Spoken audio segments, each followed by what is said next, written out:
Hey everyone, Chris here with Collier RV. Today we're going to take a quick look at the coolest little motorhome, Coachmen Freelander 22XG. Let's go. Okay, so I'm going to start in back on the Coachmen Freelander 22XG. This is really what sets this motorhome apart. You know, there's lots of motorhomes you can buy that are 22, 23 foot, don't have a slide out, and have a corner bed. Coachmen took that basic design and just kind of reimagined it. They figured, hey, why don't we just put this bed on a hinge? We can open up some nice storage back here in case people have, you know, bicycles they want, or e-bikes, or just a, you know, large storage they need. So it's just a really, really cool idea, and it seems to work very well. They put 4 tie downs back here, so certainly I think bikes would be the #1 use, but if you had crates or whatever you had, you can still secure them so they're not going to go bouncing around and sliding around in transit. And then when you need to sleep, you know, you just unlatch it, it'll drop down, and you'll have a queen bed. So it's an awesome idea. Also, just I like it because I can climb in and out from the back. All right, so stepping in here, another nice thing on the Freelander product, they still have your air conditioner is on a thermostat. So usually on these short ones, you'll have the dials on the air conditioner. So you'll set it to cold, it'll be kind of like a car, you know, and you don't really know what cold is. With a thermostat, you go for your hike, you come back, you had the motorhome set to 68 degrees, it's gonna be 68 degrees when you walk in. There's not really any guessing as far as what temperature it's gonna be. You still get some nice overhead storage. When the bed is down, you'll have access to USB, and then on the bottom side of this cabinet there are 2 household outlets. The bed's rated for 600 pounds, so it's definitely a nice sturdy bed, and the mattress is actually not too bad for an RV, which tend to never be comfortable. Bathroom, you know, it's certainly not the world's biggest bathroom, but you know, they angle the toilet so you have good room for your legs. They put a toilet paper holder in there, towel holder. You can see some outlets as well. The shower, they angle the door, goes around a track, so it's got some extra width to it. And you have a skylight, so you should have no issues with headroom in here. And there's an exhaust fan, some more towel holders. All right, coming further around, back here would be your main wardrobe. You can see you have canvas that goes around to block the cab area to keep sunlight out and help with privacy at the campground. All right, this kitchen has tons and tons of storage. So lots of nice pull-out drawers. They give you the glass cover on the range to help with counter space. And a high-rise faucet, and they do a 2-basin sink. You get nice countertop space, prep space over here. And then I really like this. You know, it's always hard to find silverware drawers. And then you got 2 nice pull-out drawers right here. All right, there are 2 household outlets in the kitchen as well. Little spot for magazines or maps. Again, more USB chargers, an HDMI in. I don't know if you're a gamer or anything like that, but if you had a Blu-ray player or video game console, something like that, you would run it through the HDMI to that TV. The TV is on a swing arm, so you can watch that from the dinette or from the bed area, because that'll make a 90-degree turn. Get a nice big overhead sleeping area. This is rated at 300 pounds, and it can definitely accommodate 2 people.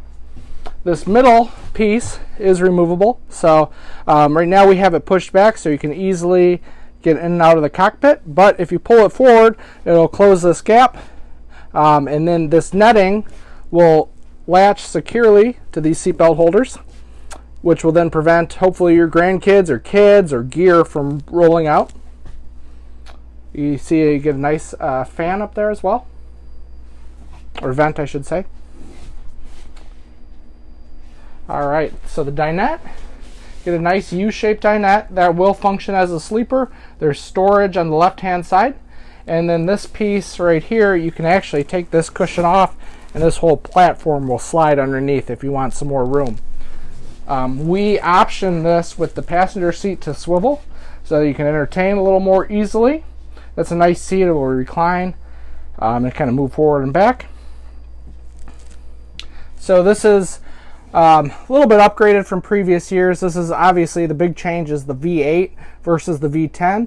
So the Ford really improved the suspension and the handling on this motorhome, as well as the V8 now. It used to be a V10 would be smaller on a Class C than it would be on a Class A. Now that is not the case. So this is the same engine transmission you'd put in a 38-foot gas motorhome. So this is going to have a ton of power for the size. Yeah, so power to size ratio. It's going to be pretty great on this motorhome. So you should really be able to really fly with this thing, and tow, certainly, if you wanted to tow some pretty good weight. All right, you have automatic lights off on the left-hand side, your power mirrors, power locks. Radio will have a flip-up monitor when you start the motorhome. Just get nice cup holders all the way around. All right, and then some nice overhead storage, and then the fridge. They've gone to this Norcold model, which has huge capacity. It's about a 10 cubic foot. So traditionally Freelanders would have been a 6 cubic foot, so you're getting almost double the capacity. Plus it's going to get cold much, much faster. All right, so let's check out the exterior of this 22XG Freelander. Okay, so the 22XG, you have a nice fiberglass cap on the front. You're on an E350 Ford chassis. So that's a 12,500 pound chassis. So you have about 3,100 pounds of carrying capacity in this motorhome. So that's a lot. Most motorhomes are 1,500, 2,000. You do have a 5,000 pound hitch on the back. They've gone to these straight line graphics, which I think look really good and really sharp. A couple nice things that, in the construction of a Coachman. You'll have Azdel on board. So this is fiberglass that I'm touching right now. Behind there is going to be a composite material called Azdel. So it's a very green material, lightweight, but very strong. And it's nice because there is no wood in the construction. So, if you get a leak or something like that, you shouldn't have delamination or some of the problems you would on other brands. Another nice thing, Forest River's invested heavily in KOA care camps. If you Google that, it's a really nice thing KOA does. Helps, sick kids when they want to, go out and camp and enjoy time with their family. You do have a solar hookup down by the bottom left of the door. If you buy a panel, you can set that out at your campsite. Towards the back here, you will have outlets, cable output if you wanted to set up a TV, and then behind that black door is a quick connect if you wanted to attach a propane grill. This door, I'll try to post on screen. I forgot the dimensions. I think it's 30 by 60, I believe. But you will have a backup camera. You'll see directly above the Freelander decal. There's not an amazing amount of exterior storage, but you do have a compartment here. There you should be able to fit a decent amount of stuff. Your dumps are down here for your gray and black tank. Your fuel fill right over here. I believe it's a 55-gallon tank. A 30-amp power cord. These are your water connections are right here. And then you have a 4,000-watt Onan generator. So that's nice, way up front away from the bed. So all right, everybody. So let me know in the comments what you think of this new 22XG. And if you have any interest in purchasing it, or if you'd like to find some more information on it, please don't hesitate to give us a call or a text. Thank you so much for watching. Bye.